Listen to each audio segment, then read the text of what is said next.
Olá pessoal, tudo bem com vocês? Hoje a gente vai começar a falar das paisagens naturais da Oceania e da Ásia. Então a gente tá lá no capítulo 5, tá? Na página 82. Então, iniciando pela questão do relevo, a gente vai perceber que na Ásia a gente tem, na verdade, duas regiões com idades geológicas diferentes.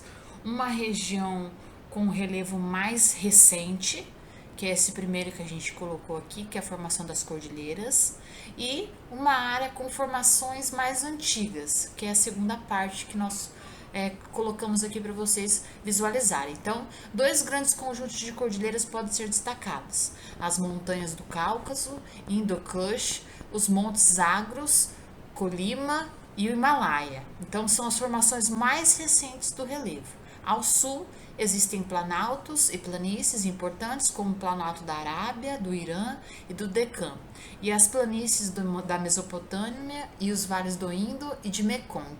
Então, primeiramente, temos uma formação mais recente e uma formação mais antiga.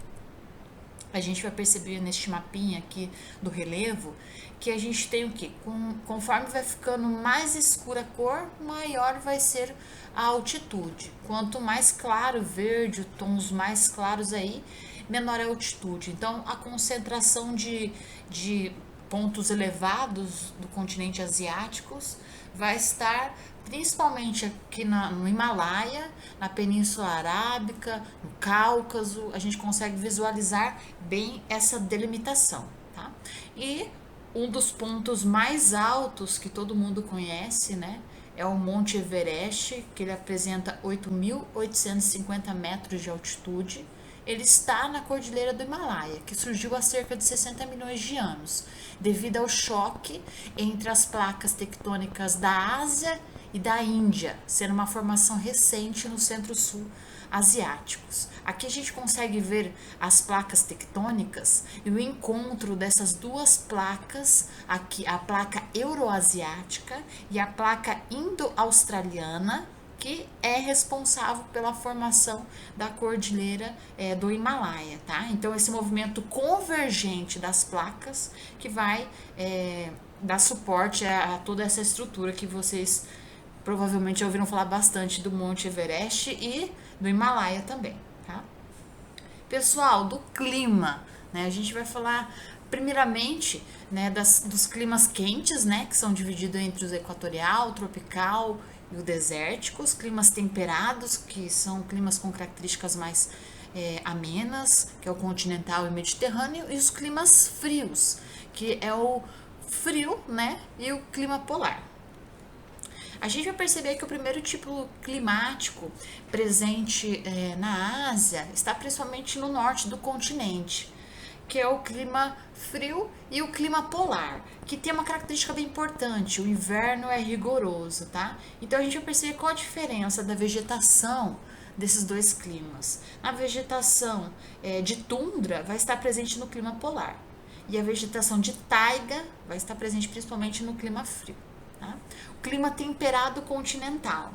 Clima temperado, a gente vai perceber que tem uma coloração bem específica, uma coloração das folhas que podem ser laranjadas, avermelhadas, tá? Então pertence a esse grupo os climas principalmente da China, do Japão, da Coreia, Manchúria e certas áreas da Ásia Central. A vegetação predominante é de florestas temperadas descidas, com árvores caducifólias. A gente já falou isso aqui na sala de aula. O que são as árvores caducifólias? Que perdem as suas folhas principalmente durante o inverno.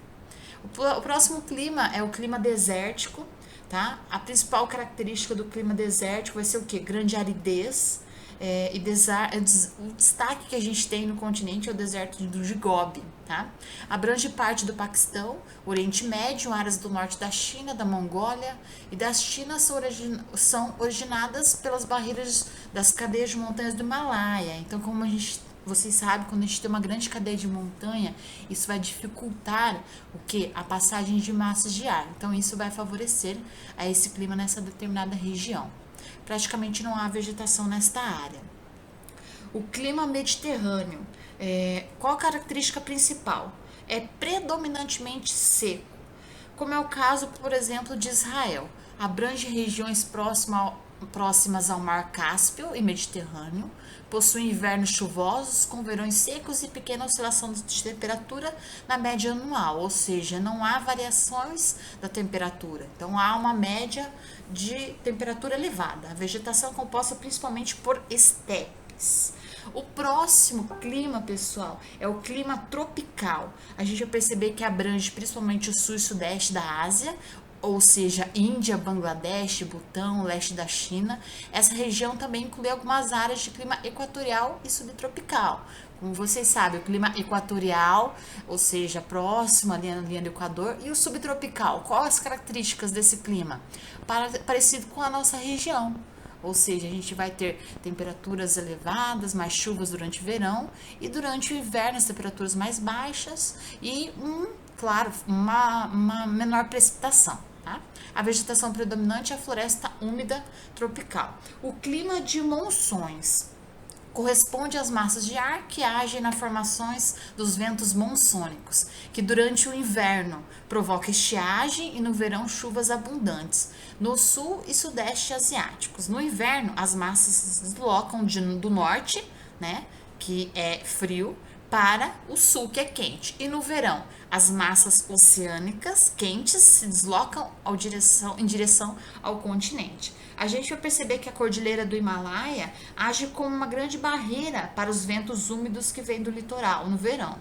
Então, a cordilheira vai barrar a passagem desses ventos úmidos para as outras regiões, certo? Desta forma, a região que está após a cordilheira do Himalaia vai apresentar grande concentração de climas áridos, e a região mais ao sul vai ter forte ocorrência de chuva. Por isso que a gente vai perceber que ocorre até alagamento em algumas regiões. Vamos falar um pouquinho aqui da questão da hidrografia do continente asiático. A gente vai perceber que o maior rio asiático é o Rio Azul, Yangtze. É um rio que corta vários planaltos, possuindo variadas quedas de água, favorecendo a produção de energia elétrica. Outros rios importantes são o Rio Tigre, Eufrates, Ganges, que é bem famoso, todo mundo já ouviu falar, onde as planícies são aproveitadas para as práticas agrícolas. Aqui tem a imagem da produção de energia elétrica no continente. Vamos agora falar um pouquinho da Oceania, pessoal. Começando pela questão da estrutura geológica. Então, a Austrália, a gente vai ter a formação de escudo cristalino, tá? A posição central, pois ocupa a posição central na placa indo-australiana. A gente vai perceber então que na Austrália a gente vai ter o quê? Uma estabilidade tectônica. Os escudos cristalinos, pessoal, é uma estrutura de rocha mais antigas, dando origem, por exemplo, a ferro, ao cobre, ao alumínio. Como esta é uma área central, é uma área de bastante estabilidade sísmica. Então, a Austrália está livre, por exemplo, de vulcões, terremotos de grandes magnitudes. Já a porção insular, a porção de ilhas, vai ter uma formação mais recente, e então os dobramentos e formações vulcânicas estão mais presentes. Predominam essas formações recentes, ou seja, a gente vai ter o quê? As formações recentes tem o que? Uma estabilidade tectônica, uma formação de montanhas. Então, por isso que na formação insular, as próprias ilhas é uma formação recente, tá?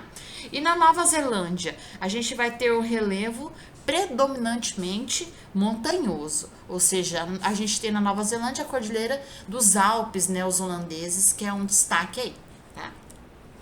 O clima e as formações fitogeográficas da Oceania. Na porção insular, nas ilhas, qual o clima que vai predominar? Tropical e equatorial. Na Nova Zelândia, o clima subtropical e até temperado em algumas áreas, tá? E na Austrália, a gente vai ter na área central a predominância de desertos, a área quente, né? Então, por isso ela não é tão habitada. A gente vai ter o clima mediterrâneo ao sul e sudeste e o clima subtropical na parte oriental, tá? A hidrografia da Oceania. A gente vai perceber que na Austrália a gente vai ter predominantemente o clima árido. Isso vai fazer com que ocorre o quê? Uma dificuldade para existências de rios. O clima árido, ele vai ser predominantemente na parte central da Austrália, então os rios estão mais concentrados principalmente na área sul do território. E os principais rios da Austrália são o Darling e o Murray, tá? Como a gente colocou aqui. Pessoal, vocês vão então perceber que agora no final vai fazer uma retomada de todos os slides. Então assim vocês conseguem visualizar eles novamente e assim fixar melhor o conteúdo. Então por hoje é isso. Fiquem todos bem e um abraço.